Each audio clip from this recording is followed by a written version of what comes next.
Hello friends, ಇವತ್ತಿನ ವಿಡಿಯೋದಲ್ಲಿ ನಾವು ಹೆಸರು ಕಾಳು ಉಸುಳಿ ಯಾವ ರೀತಿ ಮಾಡ್ಬೋದು ಅಂತ ನೋಡೋಣ ಫ್ರೆಂಡ್ಸ್.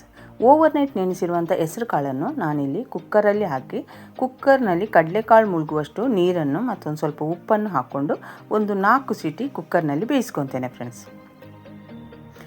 ನಮ್ಮ ಕಿಚನ್ ಚಾನಲನ್ನು ಯಾರಾದರೂ ಹೊಸಬರು ನೋಡುವುದಿದ್ದರೆ ಈ ಚಾನಲನ್ನು ಸಬ್ಸ್ಕ್ರೈಬ್ ಮಾಡ್ಕೊಳ್ಳಿ. ಬೆಲ್ ಐಕಾನ್ ಆಲಲ್ಲಿ ಸೆಟ್ ಮಾಡಿದರೆ ನಾನು ಮಾಡೋ ವಿಡಿಯೋ ನಿಮಗೆ ನೋಟಿಫಿಕೇಷನಲ್ಲಿ ಬಂದುಬಿಡುತ್ತೆ ಫ್ರೆಂಡ್ಸ್.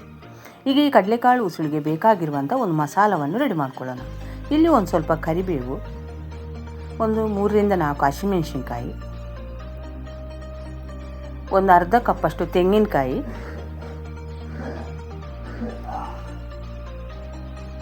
ಮತ್ತೊಂದು ಸ್ವಲ್ಪ ಕೊತ್ತಂಬರಿ ಸೊಪ್ಪನ್ನು ಹಾಕ್ಕೊಂಡು ತರಿಯಾಗಿ ರುಬ್ಕೋಬೇಕು ಫ್ರೆಂಡ್ಸ್. ಇದನ್ನು ನೀರು ಹಾಕಿ ರುಬ್ಕೋಬಾರ್ದು, ತರಿಯಾಗಿ ರುಬ್ಕೋಬೇಕು. ಈ ರೀತಿ ನಾನು ರುಬ್ಕೊಂಡಿದ್ದೇನೆ ಫ್ರೆಂಡ್ಸ್. ಈಗ ಇಲ್ಲಿ ಕುಕ್ಕರಲ್ಲಿ 4 ಸೀಟಿ ಕೂಗಿಸಿರುವಂಥ ಕಡಲೆಕಾಳನ್ನು ಈಗ ತಣ್ಣಗಾದ ಮೇಲೆ ನಿಮಗೆ ತೆಗೆದು ತೋರಿಸಿದ್ದೇನೆ. ಈ ರೀತಿ ಕಡಲೆಕಾಳು ಚೆನ್ನಾಗಿ ಬೆಂದಿದೆ ಫ್ರೆಂಡ್ಸ್. ಇದರಲ್ಲಿ ಒಂದು ಸ್ವಲ್ಪ ನೀರಿರುವುದರಿಂದ ಇದನ್ನು ನಾನು ಪಲ್ಯಕ್ಕೆ ಹಾಕ್ಕೊತೇನೆ ಫ್ರೆಂಡ್ಸ್. ಜಾಸ್ತಿ ನೀರಿದ್ದರೆ ನೀವು ಅದನ್ನು ತೆಗೆದು ಬೇರೆ ಏನಾದರೂ ಸಾರು ಅದರಿಂದ ಮಾಡ್ಕೋಬೋದು. ಇಲ್ಲಿ ಒಂದು ಬಾಣಲೆಗೆ ಒಂದು 2 ಚಮಚ ಎಣ್ಣೆ ಹಾಕ್ಕೊಂಡಿದ್ದೇನೆ. ಎಣ್ಣೆ ಚೆನ್ನಾಗಿ ಬಿಸಿ ಆದಮೇಲೆ ಒಂದು ಸ್ವಲ್ಪ ಸಾಸಿವೆ, ಒಂದು ಅರ್ಧ ಟೇಬಲ್ ಸ್ಪೂನಷ್ಟು ಕಡಲೆಬೇಳೆ ಮತ್ತು ಉದ್ದಿನಬೇಳೆಯನ್ನು ಹಾಕ್ಕೊಳ್ಳೋಣ. ಇಲ್ಲಿ ಒಗ್ಗರಣೆಯಲ್ಲಿ ಕಡಲೆಬೇಳೆ ಸ್ವಲ್ಪ ಬಣ್ಣ ಚೇಂಜ್ ಆಗೋವರೆಗೆ ನಾವು ಎಣ್ಣೆಯಲ್ಲಿ ಫ್ರೈ ಮಾಡ್ಕೋಬೇಕು ಫ್ರೆಂಡ್ಸ್.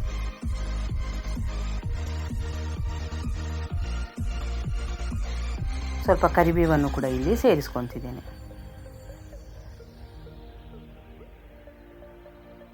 ಸಾಮಾನ್ಯವಾಗಿ ಕಡಲೆಕಾಳು ಉಸುಳಿಯನ್ನು ಹಪ್ಪಕ್ಕೆ ಮಾಡಿರುವುದರಿಂದ ಇಲ್ಲಿ ಈರುಳ್ಳಿ ಬೆಳ್ಳುಳ್ಳಿಯನ್ನು ನಾನು ಸೇರಿಸ್ಕೊಂಡಿಲ್ಲ ಫ್ರೆಂಡ್ಸ್.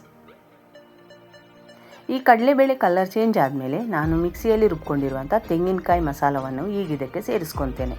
ಆದರೆ ತೆಂಗಿನಕಾಯಿ ಮತ್ತು ಹಸಿಮೆಣಸಿನಕಾಯಿಯನ್ನು ಅದರ ಹಸಿ ವಾಸನೆ ಹೋಗುವವರೆಗೆ ಎಣ್ಣೆಯಲ್ಲಿ ಚೆನ್ನಾಗಿ ಬಾಡಿಸ್ಕೋಬೇಕು ಫ್ರೆಂಡ್ಸ್. ಒಂದು 2 ರಿಂದ 3 ನಿಮಿಷ ಆದರೂ ನಾವು ಎಣ್ಣೆಯಲ್ಲಿ ಚೆನ್ನಾಗಿ ಫ್ರೈ ಮಾಡ್ಕೋಬೇಕು.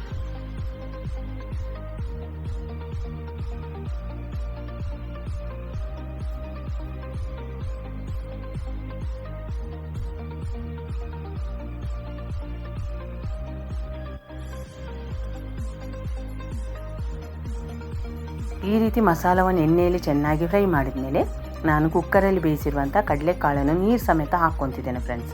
ಯಾಕೆಂದರೆ ಅದರಲ್ಲಿ ಒಂದು ಸ್ವಲ್ಪ ನೀರಿರುವುದರಿಂದ ಅದನ್ನು ಪೂರ ಹಾಕ್ಕೊಂಡು ಜಾಸ್ತಿ ಉರಿಯಲ್ಲಿ ಅದನ್ನು ಒಂದು ಸಲ ಚೆನ್ನಾಗಿ ಮಿಕ್ಸ್ ಮಾಡ್ಕೋಬೇಕು. ಯಾಕಂದರೆ ಅದರ ನೀರು ಒಂದು ಸ್ವಲ್ಪ ಕಡಿಮೆ ಆಗಲಿ ಅಂತ ಉರಿಯನ್ನು ಸ್ವಲ್ಪ ಜಾಸ್ತಿನೇ ಇಟ್ಕೊಂಡಿದ್ದೇನೆ. ಇಲ್ಲಿ ಉಪ್ಪು ಏನಾದರೂ ನಿಮಗೆ ಕಡಿಮೆ ಅನಿಸಿದರೆ ನೀವು ಸೇರಿಸ್ಕೋಬೋದು ಫ್ರೆಂಡ್ಸ್.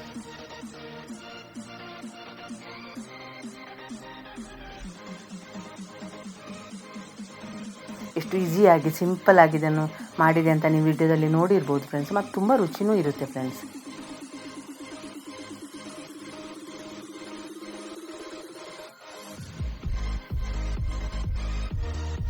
ಇದು ಪೂರ ನೀರು ಡ್ರೈ ಆಗೋವರೆಗೆ ಬಿಡಬಾರ್ದು. ಅದರಲ್ಲಿ ಒಂದು ಸ್ವಲ್ಪ ನೀರಿನ ಪಸೆ ಇರುವವರೆಗೆ ನಾನು ಇದನ್ನು ಚೆನ್ನಾಗಿ ಕುದಿಸ್ಕೊತೇನೆ ಫ್ರೆಂಡ್ಸ್. ಈ ನೀರೆಲ್ಲ ಕಡಿಮೆ ಆದಮೇಲೆ ಅದಕ್ಕೆ ಲಾಸ್ಟಲ್ಲಿ 1 ಟೇಬಲ್ ಸ್ಪೂನಷ್ಟು ಲಿಂಬೆಹಣ್ಣಿನ ರಸವನ್ನು ಸೇರಿಸ್ಕೋಬೇಕು ಫ್ರೆಂಡ್ಸ್. ನೋಡಿದಿರಲ್ಲ, ಅದರಲ್ಲಿ ನೀರೆಲ್ಲ ಈಗ ಕಡಿಮೆ ಆಗಿದೆ ಫ್ರೆಂಡ್ಸ್. ಇದನ್ನು ಭಾಳ ಡ್ರೈ ಆಗೋದಕ್ಕೆ ಬಿಡಬಾರ್ದು.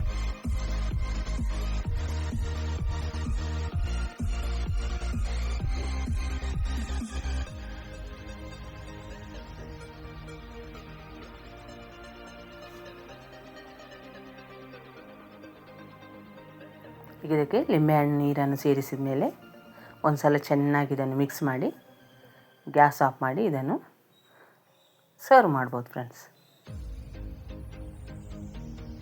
ನೋಡಿದಿರಲ್ಲ, ಈ ವಿಡಿಯೋವನ್ನು ನೋಡಿದ್ದಕ್ಕೆ ನಿಮಗೆ ತುಂಬ ಧನ್ಯವಾದಗಳು ಫ್ರೆಂಡ್ಸ್.